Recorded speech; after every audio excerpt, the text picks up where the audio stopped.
Welcome to the Resilience webinar series produced by the Educational Partnerships for Innovation in Communities Network, EPICN, and the U.S. EPA Office of Research and Development.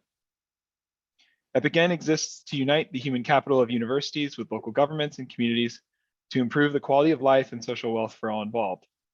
The Resilience webinar series is designed to highlight partnership projects, outcomes, and impacts from our network that have been done to support local resilience. This series is presented by our members of the EPIC network, the William and Flora Hewlett Foundation, and the United States Environmental Protection Agency. Today, we are highlighting the city of Rockport and Texas A&M University's EPICN program called the Texas Target Communities, which I very much am fond of, and I'm so glad they're here today. Very excited for you all to hear about them and their program. Today, I'm joined by Jaimie Masterson, Director of Texas Target Communities. And then Jeewasmi Thapa, the Texas Target Communities Program Coordinator. Amanda Torres, who is the former community planner at the city of Rockport, and now is the senior city planner of the city of Corpus Christi, Texas. And then Forrest Williams, Texas A&M Texas Target Communities graduate, who is now the Director of Administrative Services at the city of Caldwell, Texas. Welcome, everyone. So glad to have you with us. Before we get into the program, though, I'd like to introduce myself if you have any questions for EPICN or myself, and also our co-moderator, Jose Zambrana. My name is Marshall Curry. I'm the program manager at EPICN, and I work to support our member programs as well as support the board of directors of EPICN. Jose Zambrana, who I regrettably hid the slide from, because who's here, he'll show himself when he gives his remarks, is the co-moderator today, as I mentioned, and he's the senior science advisor at the U.S. EPA Office of Research and Development, and he has led a body of work started to support resilience across the country, but also in particular has been supporting us in our own efforts to do that. So I'm really grateful for his partnership, and I will briefly describe the partnership for a second, and then I'll hand it over to him. So in the second half of the year of 2020, EPICN began working within and through a Memorandum of Understanding with Jose and his team at the Office of Research and Development. We set out to identify locally focused projects tackling resilience in any form, and the EPIC network was a great place to do so because so many of our programs are managing these amazing projects focusing on resilience. We documented information from around the network, and in this current year of our partnership, we've begun to publicly recognize some of those outstanding local efforts, which is why we've asked Texas A&M to be here today. We use this webinar format to celebrate them, but also to help catalyze other such work across the country. Jose, I'd like to bring you in here and ask if you tell us a little bit more about what you're working on or other thoughts you might have about today's presentation. Sure. Greetings, everyone, and welcome. We're so glad that you are here. And we have been working with Marshall and the EPICN network on a project looking at all the projects from EPICN and trying to tease out resilience themes. Resilience is, you probably hear that word a lot these days as we are adapting to a changing climate and all that that entails. And so my office is interested in understanding what those themes are and how we can pass on best practices to communities throughout the country. We can learn from what you all have done, and you're going to hear some of those examples today. So we're very much excited about that, and we're going to, today's presentation focuses on Texas Tech in the city of Rockport, and we're just really excited about it. So I will pass it back to you, Marshall. And we're hearing from Texas A&M, not Texas Tech, although they are also in the network. But I'm sorry, I said the wrong thing. Sorry, no problem. I'm still waking up. And we're focusing on their partnership project that occurred during the 2018-2019 academic year with the city of Rockport. And again, I'm really excited because the slate of speakers that we have are going to be talking about their different perspectives engaging with that project. So after all of that introduction, let's get started with some lightning round questions for our panelists. and we'll go in the order of the introduction. So Jaimie, the first lightning round question for you to shortly answer is, thinking about where you live currently, where is your favorite place in that local region? Yeah, thanks, Marshall. There's a few miles out of town, there's a hill, and on that hill there is an old walnut tree that fell down in a tornado, but it's still growing, and under that walnut tree there's a hammock. That is my favorite place. That's awesome. Next up, Jeewasmi. I think my favorite place is downtown Ryan, which is a historic downtown and has seen a lot of activities and revitalization in the last 2 decades. So a lot to see and do. So I enjoy that place. Amanda? So I love Corpus Christi Bayfront and downtown. Downtown is just a stone's throw away from the water. So, and who doesn't love a coastal view, you know? Forrest. So my favorite place is Davidson Creek Park. It is a 95-acre park and green space area in the city of Caldwell. And I enjoy going out there and take my dogs on a walk and then going for a run. So. And the next question in the lightning round is, what other associations than EPIC-N, because EPIC-N is technically association, so don't list that one. What other associations are you involved in or are you following right now that you think everyone should be aware of? Jaimie, go ahead and start us off again. Well, I think a lot of us are going to say the American Planning Association, and there's a division within that organization, the Hazard Mitigation Disaster Recovery Division, and no spoilers, but that's how Amanda and I were connected. So it's a really great group and a great division. Go ahead, G.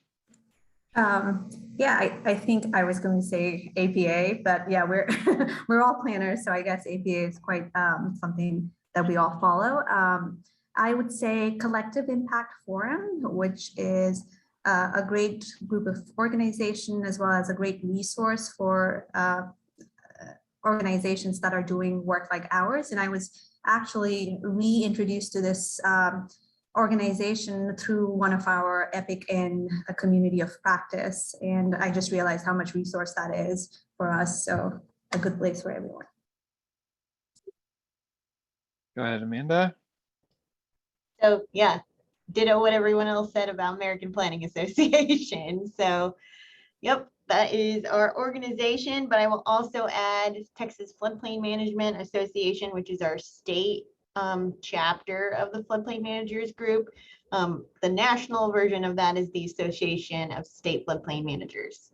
So, and then also I will add, there is also the Gulf of Mexico Alliance as well. They are a group of planners and coastal resource managers, and I'm pretty closely tied to that group as well. So interesting. Okay, cool. Forrest. I'm going to retweet what everyone else said, American Planning Association, and then the Texas Floodplain Management Association as well. Some other associations that I'm a part of is just, there's a Texas AVF Association, so event venues is what that is for. And then Texas Municipal League is obviously a big one that a lot of government entities in the state, mainly local governments, follow and keep up with all of the legislative updates and things that are going on. So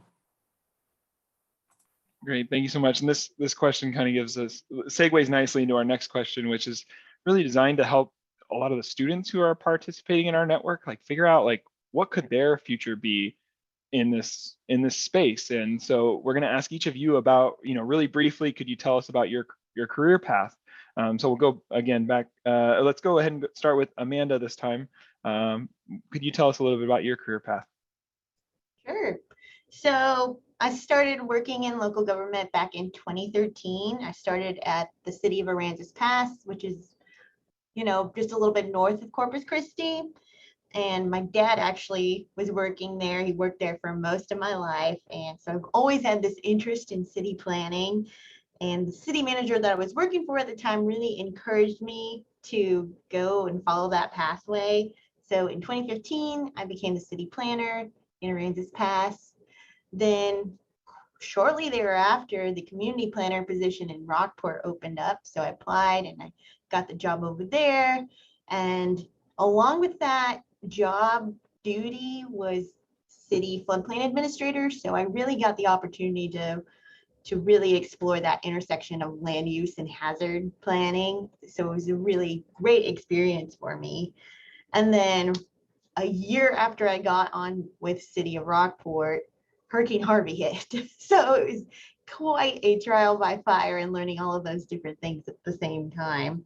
I was at the City of Rockport for 5 years, and just recently I switched jobs and moved over to the City of Corpus Christi, where I'm now a senior city planner there. Thanks, Jaimie. Go ahead. Yeah, I got my degree in landscape architecture, and I worked for a couple different landscape architecture firms in the Dallas area. And then I kind of shifted, wanting to help more people and do things for people. And so I actually got my teaching certification, and I taught as a high school teacher for 3 years. And then I went back to school, realizing that maybe that wasn't my strength, was teaching. So I went and did my master's in urban planning with a focus on environmental hazards. And from there, I continued to work with faculty. They created a position for me, and I was actually the first full-time staff person for Texas Target Communities. And so I've been doing that ever since.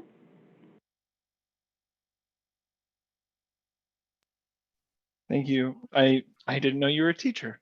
This is not surprised. But anyway, Jeewasmi, go ahead.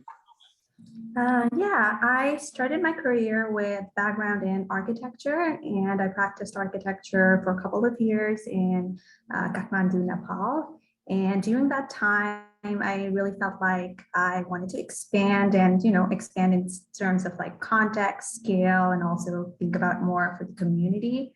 So I came to Texas A&M then to get a degree in urban planning with a focus on environmental hazards and sustainable urbanism. And during that time, I was introduced to Texas Target Communities, where I started as an intern. And after graduation, I transitioned into program coordinator position. So I guess I was the second full-time staff after Jaimie. And since then, I've been working here, and I've worked with about 20 communities. And I right now coordinate and manage community projects, working closely with our faculty and students, but also our community partners. And Forrest, go ahead. Thank you. So I graduated with my bachelor's in university studies in the College of Architecture with a minor in planning and a minor in business administration in 2016. And then I went and did a study abroad during that time in Bonn, Germany, and was intrigued by sustainable communities and urban planning. And so I went and did my master's in urban planning at Texas A&M and graduated in 2019, where I was able to work with G and Jaimie and Amanda on this project. And then following that, I got a job at the town of Flower Mound as the comprehensive planner. And I was there for 8 months, and then saw the position at the City of Caldwell for Community Development Director. And I started here in February 2020, and then just recently got promoted to Administrative Services Director, which oversees quite a few things. But it is a pleasure being here, and I am excited and looking forward to it. Thanks, Forrest. And now you know a little bit about our participants, which is really crucial for me, but for everyone in this webinar, as well as our network, to know about the individuals that make up our network. We can dive into the program and the partnership and what actually occurred. So I'm going to start with Jeewasmi. I was wondering if you could talk just briefly and kind of set the stage for everyone on the call. What type of work does Texas Target Communities do? And I know you have some slides that you've prepared for this, so I'll direct me as you see fit. Sure. Yeah, we can move ahead. So our program, Texas Target Communities, it is a high impact service learning and a community engagement program. And we provide technical assistance to small, low capacity or underserved communities across the state of Texas.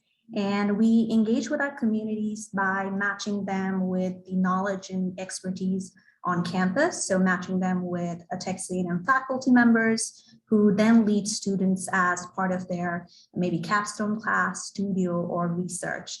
And like in any other EPIC programs, our students get opportunities to apply their knowledge and skills to real world projects. And, we really try to focus our efforts to address a host of challenges encountered by our communities.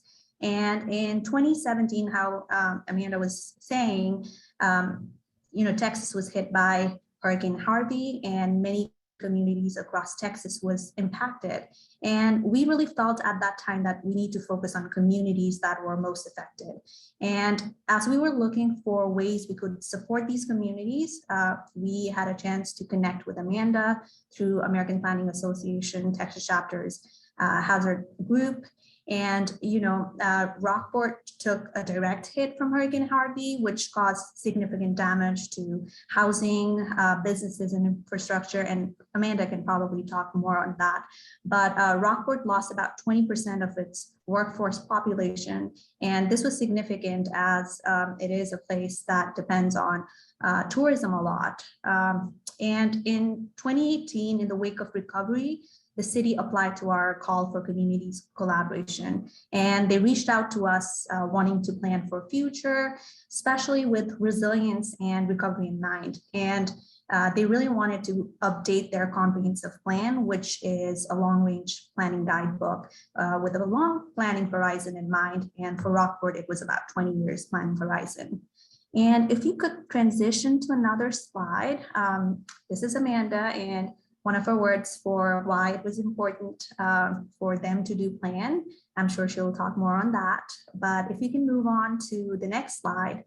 Once we created this partnership, we started working with our faculty here, trying to identify what type of courses can fit this project. And the scope was broad with comprehensive plan. We recognized 8 courses, 5 of which were in College of Architecture, a lot on planning and implementation, transportation, lots of issues on planning. We also identified partners in our Texas A&M School of Law, which is in Dallas-Fort Worth area.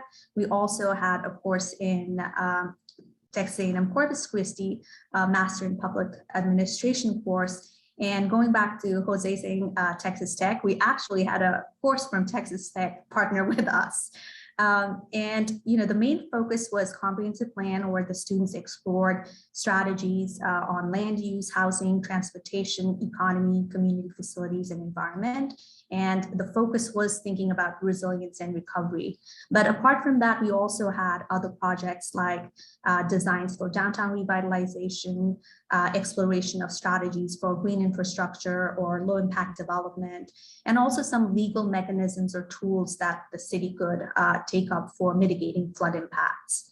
And through all of this project, we wanted to make sure everything was really community focused. So we had a huge community engagement process with multiple meetings. Marshall, if you can move to the next slide. Throughout the process, we were engaging with different levels of community, making sure we were coordinating with city staff, having support and communicating with city leaders, working closely with task force members, which was a city appointed group of planning interested community members who had time, resources, and expertise to work very closely with our students. And we were also doing these public meetings where we could invite public to participate in goal setting, scenario planning, and identifying ranges of promising strategies. And through all of this, our students really got a chance to understand some of the community issues and also prioritize community identified ideas as they think about strategies that would go with our comprehensive plan. Thanks, Jeewasmi. I'm going to hand it over to Amanda. I was wondering if you could describe your role with the city while you were partnering with Texas Target Communities, and also like what was your and what did could you describe what it was like partnering with them? Thank you. So kind of like I mentioned in my intro career path, so the position was community planner and floodplain administrator. So I handled all things land use and hazards. So what we call current planning, which is like zoning cases and subdivisions of property and that kind of thing. And then also long range planning, like the comprehensive plan update.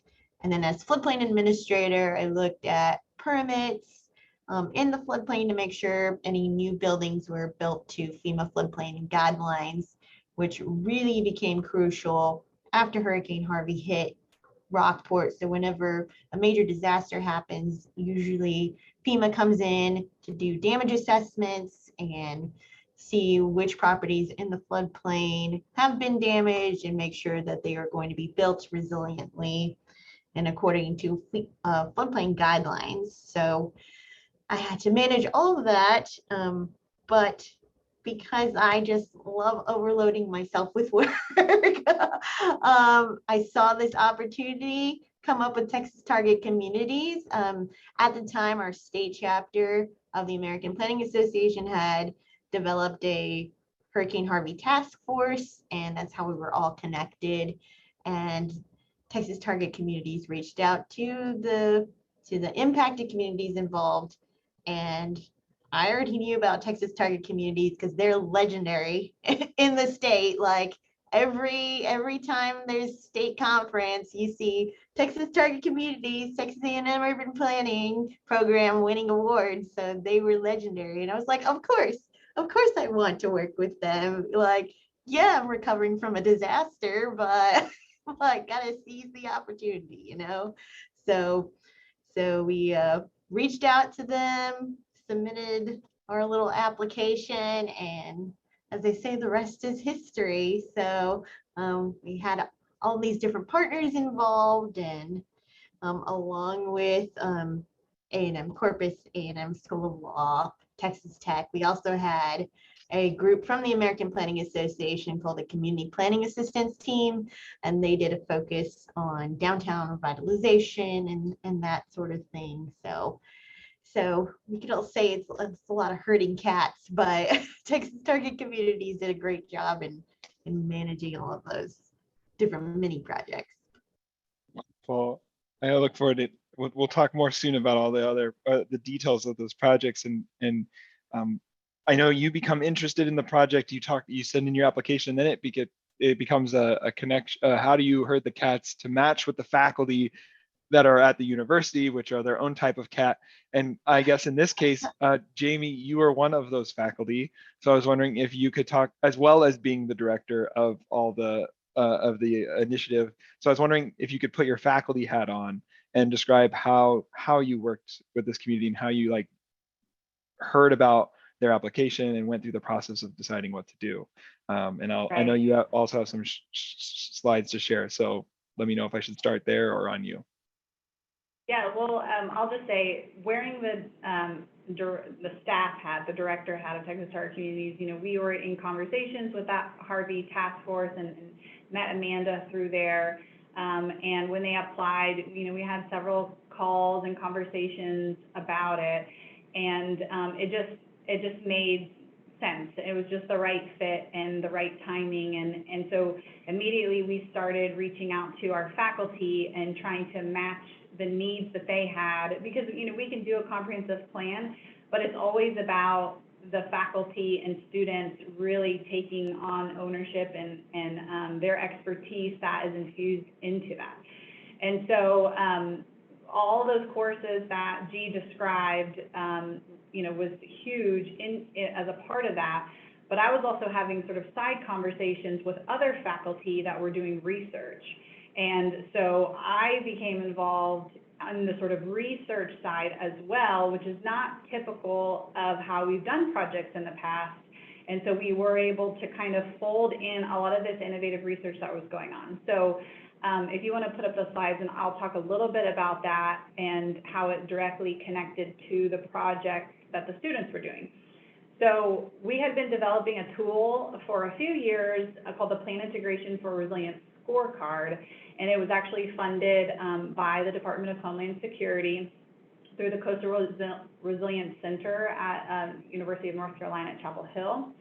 And we had been with other researchers as PIs, and I was just a member of that team, thinking about how communities, networks of plans, so they have many different planning documents, might exacerbate vulnerabilities to hazards, particularly flood hazards and sea level rise. So if you want to go to the next slide, this kind of describes a bit more about what the scorecard does. So we are looking at these different plans, so a comprehensive plan, like we would be developing with Rockport, transportation plans, hazard mitigation plans, parks plans, number of different plans that communities, even very small communities, adopt.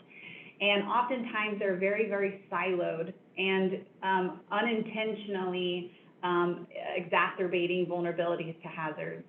So we developed this scoring mechanism of looking at policies within those plans and how they might actually be discouraging or encouraging development in hazard-prone areas or not thinking about elevating structures and the like.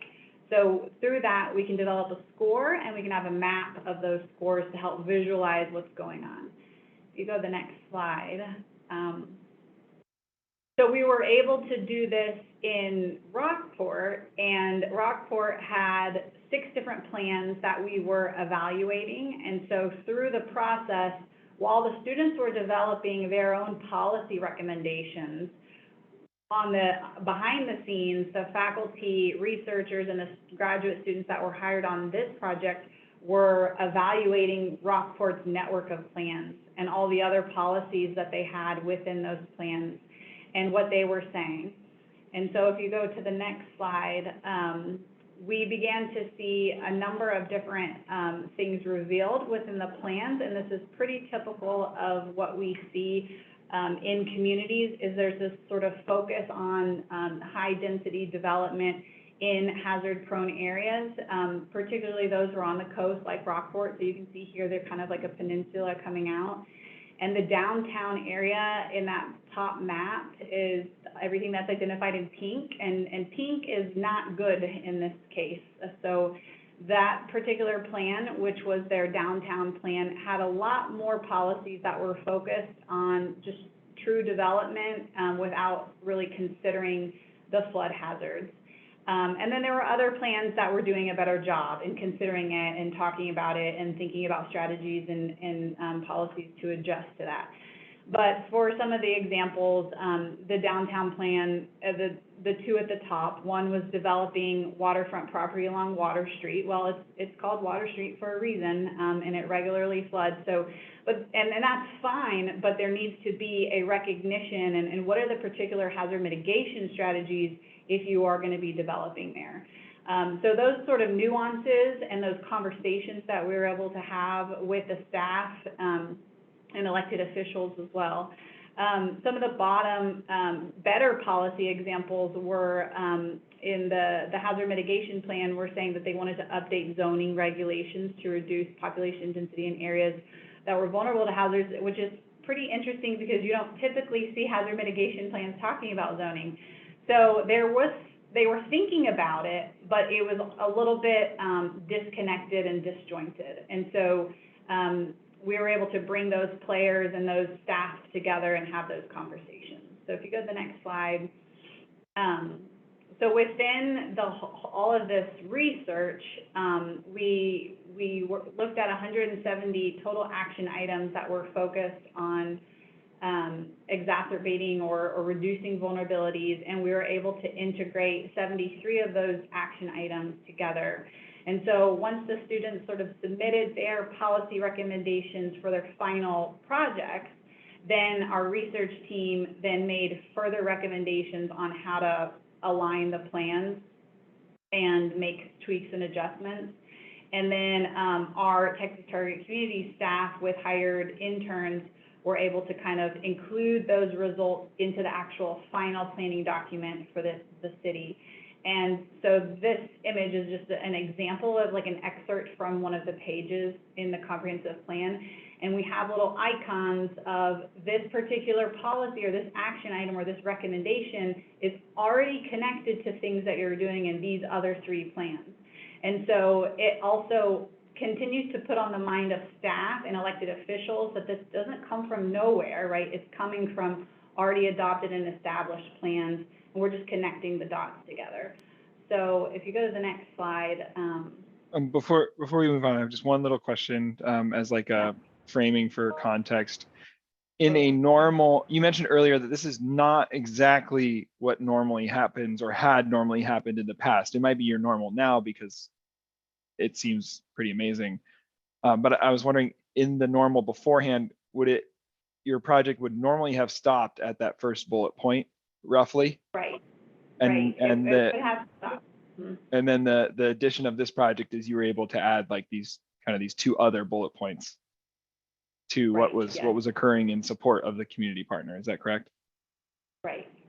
That's, yeah, I mean, just incredible. Sorry, we'll move on to the next slide. I think that this might be the last one from my little piece here, but additionally, what we do for when the students do a comprehensive plan, they'll have a whole giant table of all the action items within the plan. And so and that's important for the elected officials as they're going through their budgets and their meetings, and they can check off and monitor where they're at on accomplishing their actions. We went ahead and created a column called Plan Integration, again, to keep on the minds of the staff and elected officials that this policy, like if you're not going to do this policy or this action item, well, it's still connected to this other plan. So it was a way to sort of emphasize sort of the importance and value of those action items and the way that they were connected to other initiatives and efforts already going on in the community. So this is a way we were able to connect the research that was already going on in an applied way. We hadn't really applied it in such a way that we did with Rockport, and the way we were able to embed it into what the students' work was already doing. So I'll stop there.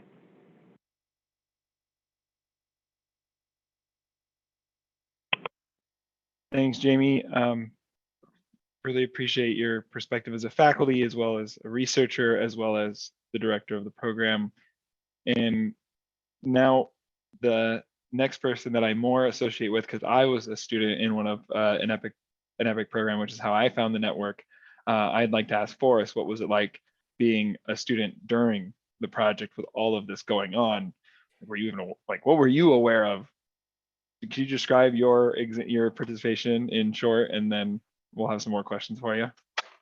Yeah, so I kind of knew a little bit about Texas Target Communities when I was in my undergrad, but didn't really know the scale of what they did until I was in the grad program. And essentially, the way that it works from the student's perspective is there's 2 semesters usually, and it's the second year of the master's program that you actually work more one-on-one with Texas Target Communities staff. And so when we started that fall semester, we were in a communications course. And so that course was focused on how to engage with the public, how to do meetings and interact, and then also how best to take that information and put it into a way that the public could analyze and understand what exactly they were telling us. So we were able to go to Rockport 2 times and meet with the public, and from there we went through and we were able to develop out an actual poster, as you saw in some of those images before, and then take all those sticky notes from what the public had said, and then take that and then disseminate it and come up with some different options for policies, different scenarios for how we should do land use planning and all of that. And then that led into the second semester. So the spring, we ended up taking all of that data and information and came up with the actual goals, objectives, action items, and then created the actual scenario plans for the whole plan as it started to develop. And then from there, we had to work with the other classes to coordinate, okay, how does their element fit? So the transportation class or the law class, how does that fit into the actual plan itself? So there's a lot of different moving pieces, and from the perspective of the student, it's like you're confused sometimes because your professor tells you one thing, but then Texas target communities might tell you something different. And then when you go to the community and you meet the public, they're telling you something different. And so you kind of get all these moving parts and pieces and different information. But in the end, it's an amazing job at what Texas target communities does, because they have all these different partners that they're working with on a day-to-day basis. And they have, not just one project happening at a time. They have 4 or 5 more than that sometimes as to what they're working on. And so able to coordinate and plan and make sure that they have time carved out for all these different projects is definitely kudos to them. And making sure that the students are able to apply all of that knowledge that they're learning from the class, but then apply it to a real world example. So it's definitely a unique experience to go through as a student. Thanks, and I take it, or I was told that you were some type of senior lead in your master's program. Is that different than what you described, or is that what you already described? Yeah, so from me, I was the project lead for Rockport. So we had 2 groups in our cohort. And so one was working on the Hitchcock Comprehensive Plan, and then I was the lead on the Rockport Comprehensive Plan. And so because we had 2 groups in the cohort, they wanted to make sure that we had a class leader for each of those groups. So that way we had more of a more direct connection to Texas target communities as we went through these 2 projects, which was also something that was unique to that year that we were going through the program, was that we had 2 comprehensive plans at the same time, and they were both focused on resiliency and hazard mitigation. And so having both of those projects in the cohort, it was split. We had 8 people in each group, so our time was also very much limited on what we could do. So our classwork, it fed directly into what the project was. So it wasn't like we had extra work to do, but the expectation that I had, being the senior lead for the cohort for the Rockport plan, was that we had to make sure that we had a good product to produce, because this is something that the community was going to see, and it wasn't just something that we were presenting to our professor in the class. Like, this was a actual real world example. So our standard that we had, G and I had many conversations going through about, are we making the right choices? Are we doing the right thing? Are we working with the community right? So it was a definitely learning experience for me, and it really helped me as a class member learn how to work as a team, and also develop those leadership skills to coordinate between the students that I was working with, but then also how to work with other partners in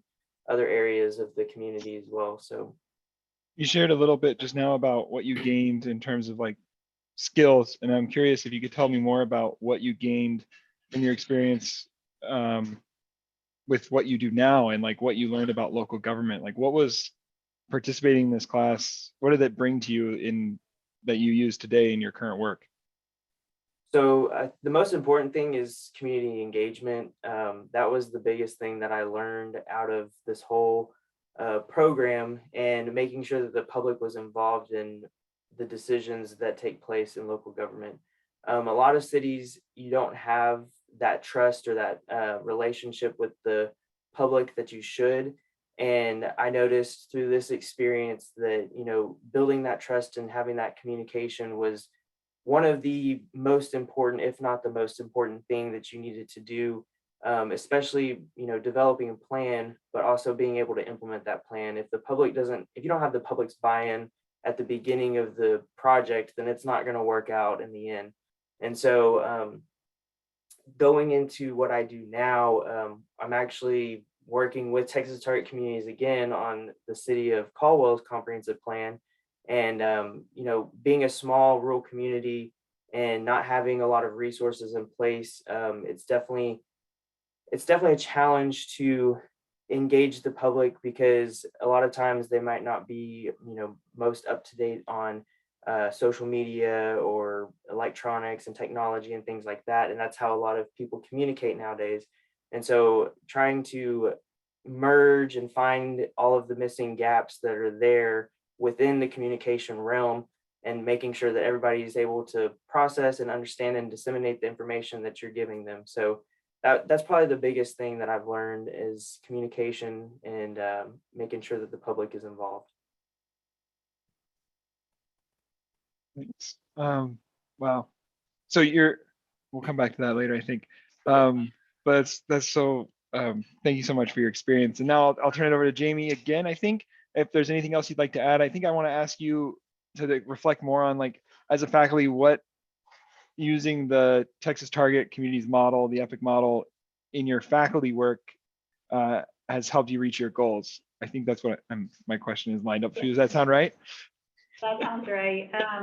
So yeah, as putting on the sort of faculty hat again, a lot of faculty and the sort of research component of this are looking for opportunities to engage with communities. There's more and more federal funding and other funding out there that's looking for the sort of broader impact that you're going to be having on communities, and putting the research into practice, taking that knowledge to action, all that sort of language.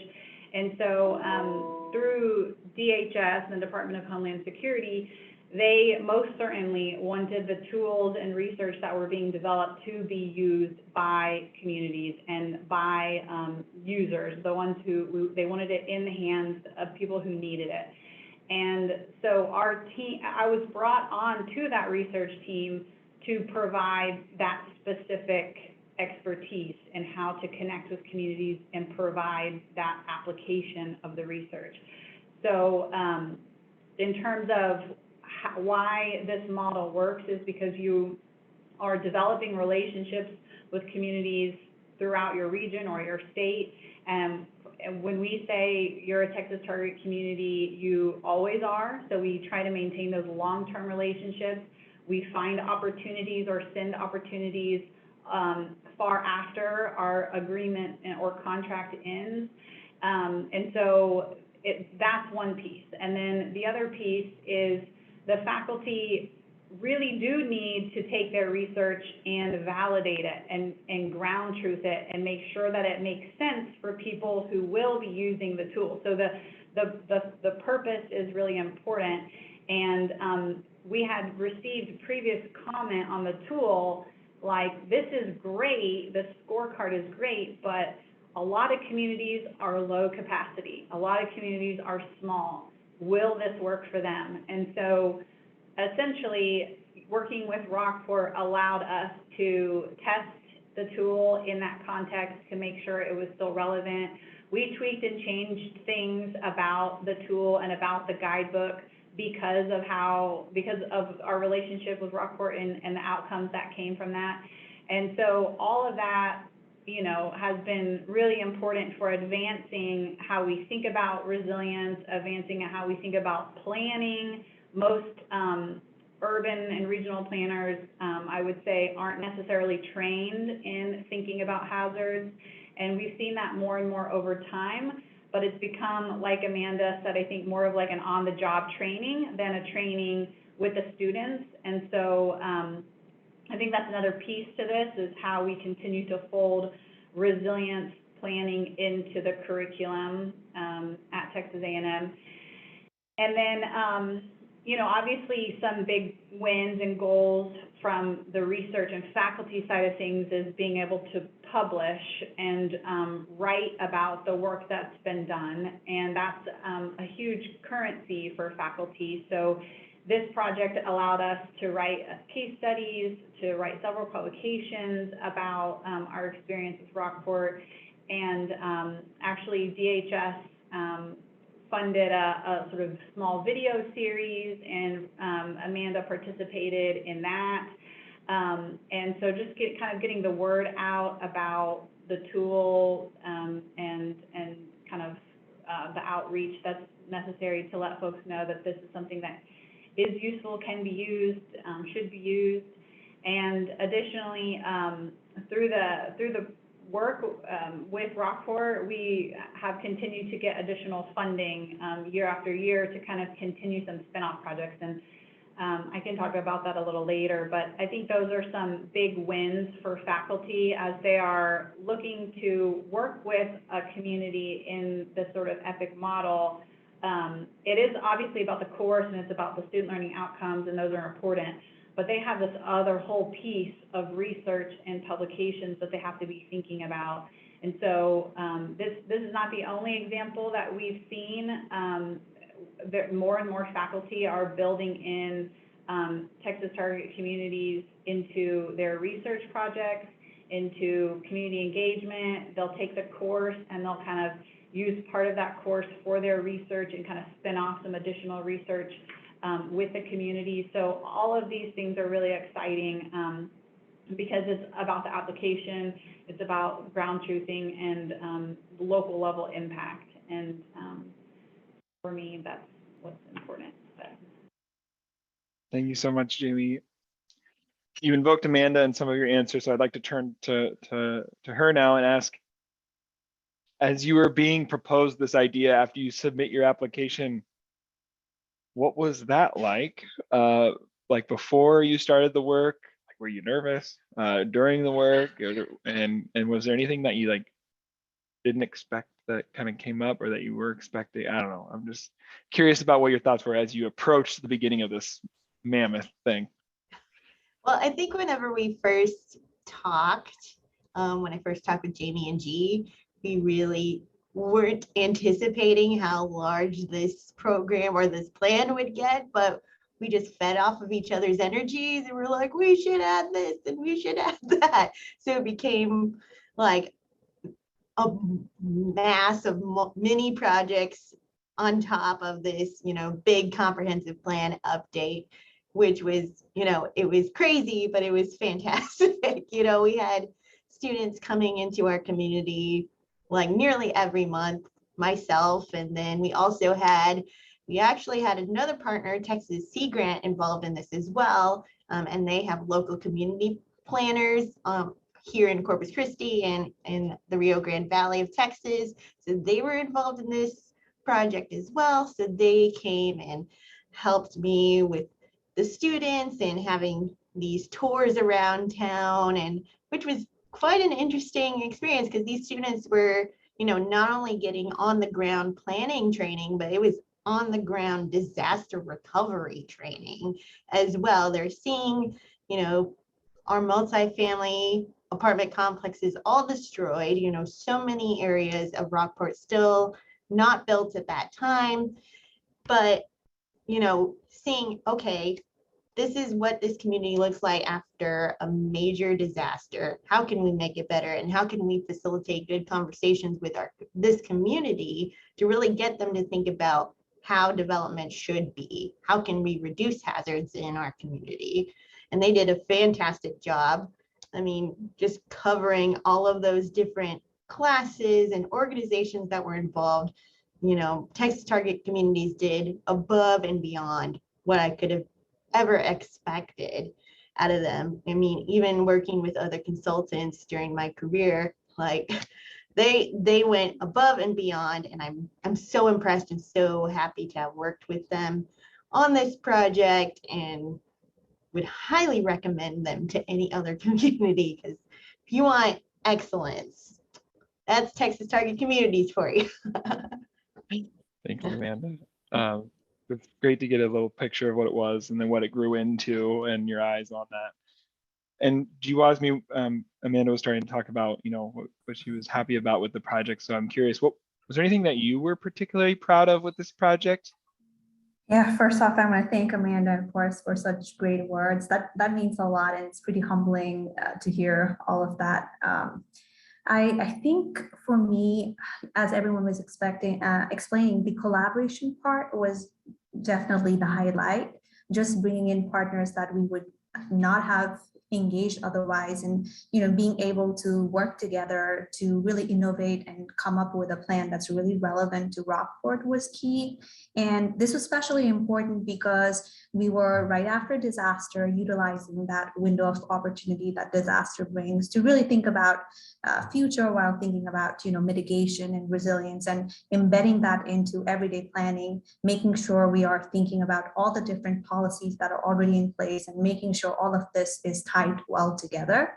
And Amanda talked about TxTC grant. We had 2 planning specialists who were on the ground, just so crucial for us, who could support Amanda, but also support us and our students. They were there connecting us to the community. They were there, providing their expertise to our students.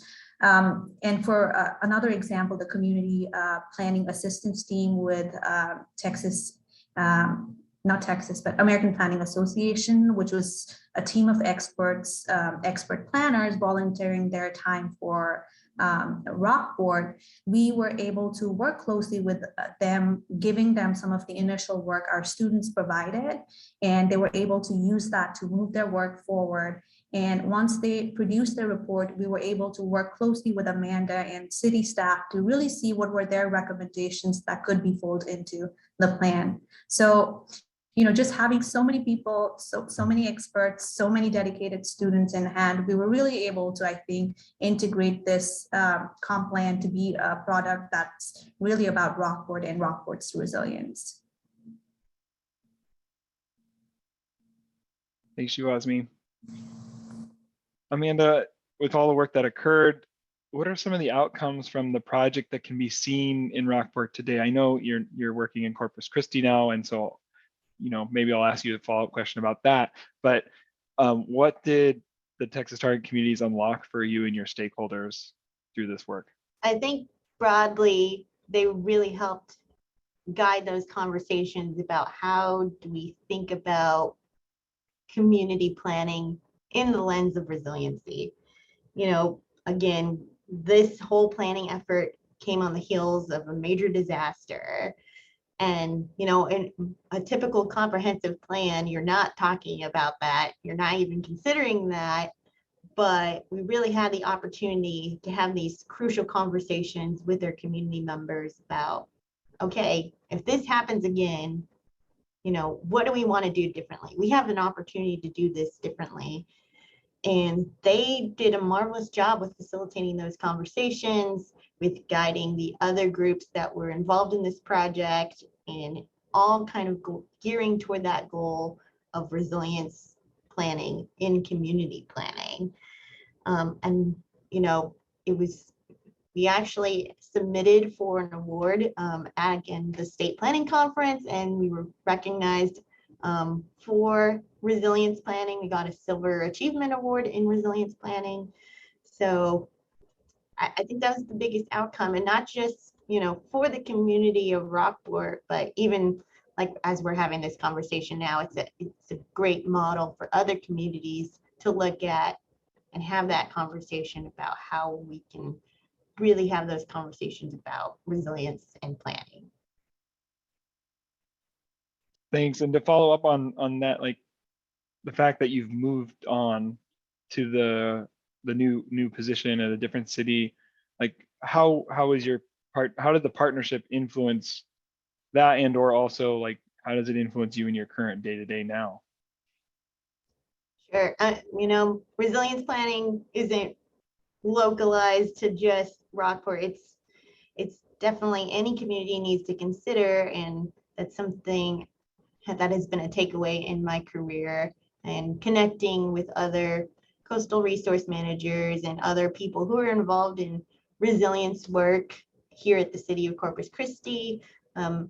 In fact, all of our, along the coast, all of the hazard mitigation plans are due to be updated. So, I'm in close contact with people around the coastal bend area of Texas, as they call it, to talk about, okay, we need to update this plan. How can we talk about land use strategies as a way to do hazard mitigation?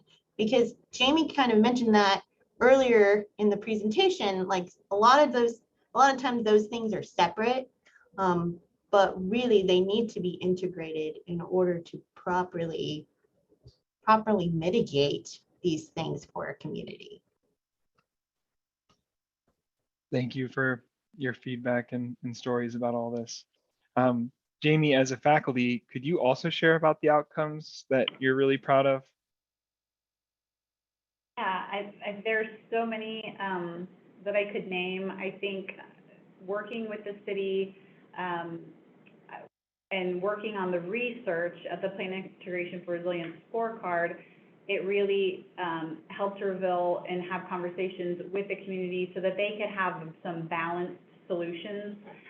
We in Texas are pretty pro-development. We like to build. We like, especially on the coast there. And Rockport is such a beautiful place. And so, but having some balanced solutions, like here are some options. Here are some things to consider. The long-term impacts that this could be, and they were having those conversations before. They had a floodplain management plan ahead of time, but I think they had never fully incorporated that into their other planning elements.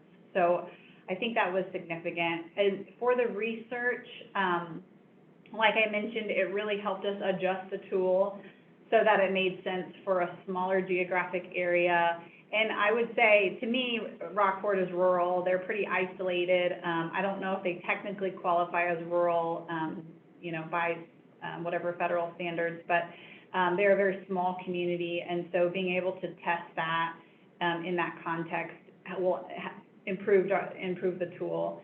The actual Plan Integration for Resilience Scorecard disaster recovery, so we're able to do it in a recovery context. So we actually vamped the tool slightly for a disaster recovery context. So communities certainly should be doing this before disaster hits, right? Because that's the sort of mitigative piece, but it can still be done and should be done in a disaster recovery context. And then we've had so many spin-offs from this work, and so that's certainly some great outcomes in terms of the research and continuing this effort. So the American Planning Association, we developed a partnership with them, and they're developing modules for having the scorecard on their online training, the APA Learn. So that should be coming out in April, where it'll be easy for other planners and practitioners to take a quick course or a couple of courses on how to do it. We're also thinking about how plan integration might connect with plan quality. So there's a lot of tools out there on what makes a good plan and a high quality plan. And so we're trying to think about how those things come together. And then we're also looking at other different hazards. So flood hazards are important for sure, but urban heat is another one that we're thinking about. And so kind of adjusting the tool for that. We have another faculty who's really thinking about the public health. Could we use the scorecard in a public health lens? As well as another faculty in North Carolina who's looking at it for historic structures and historic components and communities. So there's just been a lot of great spin-offs from the work, and a lot of it is the continual ground truthing and connecting to communities and making sure it makes sense for them. And then in just other aspects, just to take off my faculty hat and put on the director hat, I'll say that, I was really proud of the students, the creativity of their work. Like, for instance, George Strait has a big house in Rockport, and they had one of our community engagement exercises. All their posters were from names of his songs, and I can't like think of any, but I think that was Forrest's idea actually, and just it was so fun. And Rockport is just such a fun place. So it's like it like spoke to the people and spoke to you know, the playfulness that should be a part of planning, I think too. And I will say too, Amanda was also balancing many different things, and she was so key to the project. And she said that we balance a lot, but you know, she's also dealing with residents who are very emotional coming off of a disaster. It was not an easy time, and it was not necessarily. It was challenging for us to you know, even though it was a year after, and people had come back, it was still very raw. And so being very mindful of that. And then I think I'm really proud of the number of partnerships that it was not just like Texas Target Communities, it was all these partners that played a part in making this possible. G, maybe you can talk about the community planning assistance team as one of those, but and then I'll say too that like at Texas A&M, we've had the Hazard Reduction and Recovery Center has been a foundational research center on hazards in connection to planning since the 90s as well. And it is our faculty, you know, we knew we could take on this tough project, this very specialized project, because we had faculty that were focused and experts in that area. So I just want to kind of give a call out and shout out to them. Thanks, Jaimie. And looking at outcomes, Forrest, I want to make sure you get in on answering this question. We've already kind of answered about the outcomes of working with the Texas Target Communities in terms of you as a student, but was there anything that you like didn't expect from it, or that you've also taken with you? We'll start there.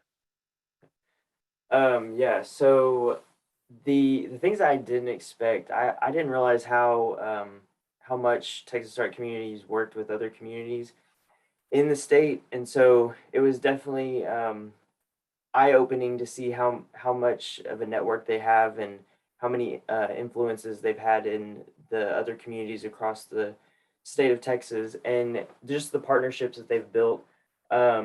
It's something that got me more interested in resiliency. Like as I went out into the real world, I was more focused on hazards. I was more focused on sustainable and resilient communities.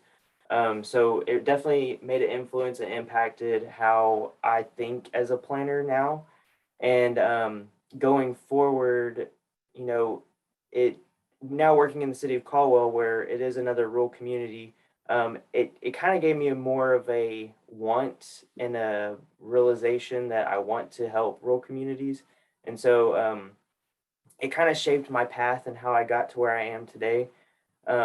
So, I mean, ultimately, you know, as they talked about with all the other plans in rural communities, a lot of times there's not any plans in place. And so something that I've realized in where I'm at now is that, you know, as we develop plans and we think about all these other pieces and how all of them can correlate and connect, it is important to take, you know, some of those statewide or regional plans that we have in place and then bring them down to the local level. So like, for instance, you know, in Caldwell, we don't have really a lot of other network of plans out there, especially on a county or regional level. So as we're developing our first comprehensive plan for the city, we're kind of setting that stepping stone to create more plans for the future as to where we can go for a region, and, you know, incorporating closer with Bryan College Station, because we are, you know, 20 miles away from that area. So a lot of this has kind of made me think more outside the box, and that, you know, when we're planning, it's not just affecting this local community, it's also affecting the region and the other areas of the county and state. So That is highlighting one of the main things I think the EPIC model program is so good at doing regarding what it teaches students. It helps students realize that they're part of something bigger than themselves. Definitely. And so I really appreciate you highlighting that in such a local government focused way. Because yeah, it just really is really meaningful to me personally, but also I think it will speak to a whole bunch of other incoming students or outgoing students who aren't really sure where they're going in their career. They want to make an impact. They're not really sure where or how. And this is, I think, an avenue they could explore. And so with that, I'm curious if you could also share a little bit about why and how your participation led you to search out Texas target communities as a partner, because I think earlier you referenced it really quickly, so I don't know if everyone caught it, but I believe you're a current partner or were a recent partner with Texas target communities. Is that correct? Yeah. So in let me see, April 2020, the Texas Target Community Call for Communities was launched again, and so I had just started with the city of Caldwell, and I had been, when I hired on city administrator, that was like the number one thing that he wanted to start, was having a comprehensive plan so that way the community could better budget and prepare and be more resilient, because the community is so small, and there hasn't been a lot of change and a lot of growth in this area, and we're seeing more of that coming from Bryan College Station and with the Rellis campus, as part of the Texas A&M University system. It was definitely an impact that was going to occur, and the city administrator realized that from the beginning, and he didn't have really a planning background, so him getting me on board was kind of the important piece to connecting all of this together. And me just being done with my education and working with Texas Art Communities, I was like, hey, I know exactly what we need to do. We need to get with A&M and get this plan started, because we didn't really have a budget for it or anything like that to really go out and hire a consultant and go through all of that process that normally a larger city would go through.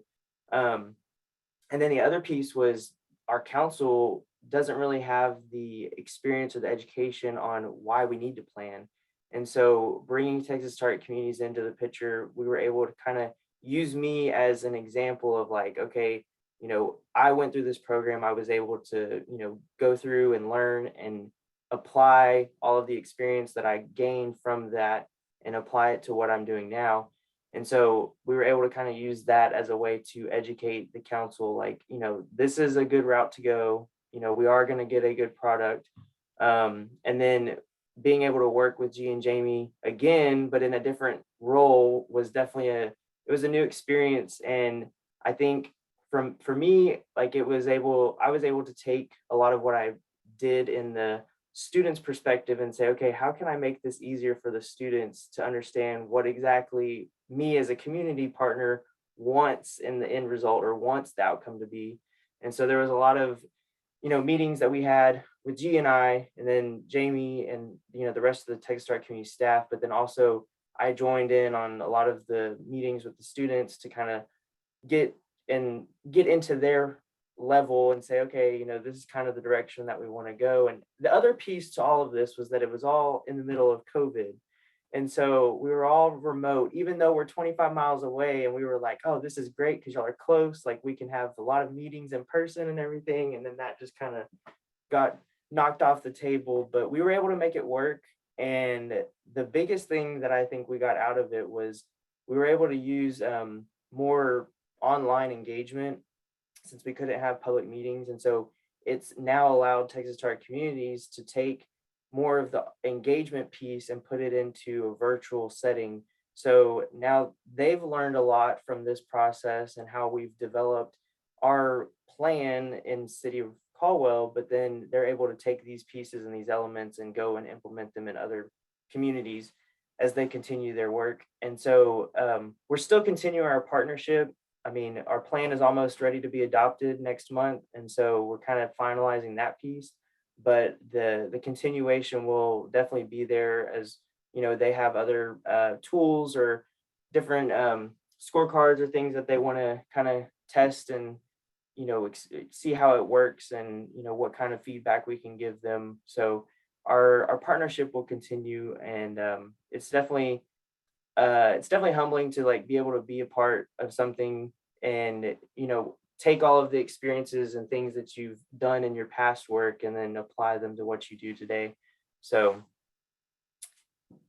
Wow, I really appreciate that your perspective probably really helped in the COVID year. So I appreciate you willing to go through that with them and sharing your thoughts on the subject. So I'll pass it over to Jeewasmi now. I was wondering if you could highlight anything else that that you'd like participants to know. Yeah. Sure. It's been such a good experience for me right now, listening to our community partner, student partner, and just remember all the things we did for Rockport. I might not be saying something new, but maybe a key takeaway for all of us is I just want to highlight how important it is to have like a great community champion, a great community partner that you can work together on a project like this. Because yeah, we talk about herding cats and having so many partners. Even if we didn't have as much, if we didn't have a really strong relationship and a great project champion, it wouldn't be that easy or smooth. So for any city who's thinking of working with different partners or a community, it does take a lot of effort. But having a person who can support this project in order to coordinate and manage the needs, this can really make a huge difference. And for Rockport, Amanda, with her like, yes, we can do this attitude, and to the ability to really make things happen and work together with so many different people was really vital for that success of the work. And she was crucial in getting the leadership support, as well as making sure we're engaging with the public early and often, finding the people that need to be part of the project to expand that network. That was vital. And now as I see Forrest, and as I think about Caldwell, Forrest is exactly that person for Caldwell. And these are the communities where we have such great partners who are willing to work with us. Those are places where we can actually innovate with our process to add in new steps in our process, like integration in terms of Rockport, and with Forrest group and Caldwell, we're able to embrace more of virtual engagement and make it our regular process now. And going back to working with students, I think one of the successes for this project was, being able to work with a leader in the student group who is able to really lead a team, manage their expectations, and really communicate well, and is willing to work that extra mile, go that extra mile with us, was also very important to come up with like creative, really good, relevant community work. So thank you for all the great work you guys have done, Forrest and Amanda. It's been such a pleasure working with you all. Those are kind words, Jeewasmi, and I'll echo the sentiment.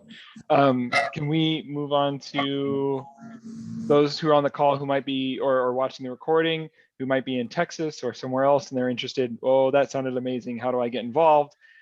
Curious, could you share how participants and viewers can get involved with you or globally? Great question. We're excited that we have actually opened up our call for community collaboration for our new year. So we have an application process open for any communities, especially low capacity or underserved rural communities that would like to work with us. They can go and apply. For that information, you can visit our website, which is ttc.arch.tamu.edu. We're also on Facebook and Instagram, so you can check out to see what we're up to. And for anybody else who's not in Texas, we would be more than happy to chat and talk about our programs and learn about your needs and just have conversation. But I think probably Marshall EPICN is a great resource for other communities throughout the country. So Marshall, I will let you expand on that. Thank you. Yeah, you can go ahead and visit our website at www.epicn.org. There's links there to get involved and sign up for a mailing list, as well as our membership account, where you can get signed up and find out the program near you. There's a map, you can click on things. Yeah, thank you, Jeewasmi, for sharing locally, and that's the most important thing. We want to try to get connected. And as we wrap up and head over to question and answers, I just want to give an opportunity for Amanda, Jaimie, Forrest. Is there anything else you'd like to share before we move on over to the question and answers? I think we covered a lot of ground. Yes, we did. We did. I'm very impressed. And so thank you all again so much to everyone who was in attendance. I'm going to click through some slides here really quick. I hope it catalyzes and inspires you to do some amazing things in your own communities. And with the increase in extreme weather events, we need as many of these types of projects as we can manage. So I again really appreciate our panelists for sharing. For those of you who are in attendance, we'll now go into a Q&A portion of the meeting. And if you're watching the recording, you can join the Q&A portions of future webinars by RSVPing on our events page for future webinars. And if you'd like to see some of the Q&A portion, you can go ahead and sign up for the Member Commons account, where we'll be posting the full recording of this video. The YouTube portion will not include the Q&A. You can learn more about us again at epicn.org. And you can also follow us using the hashtag EPICN, EPICN. So I'm going to go ahead and stop the recording. Thank you so much for our speakers at this time, and we'll move over into the Q&A.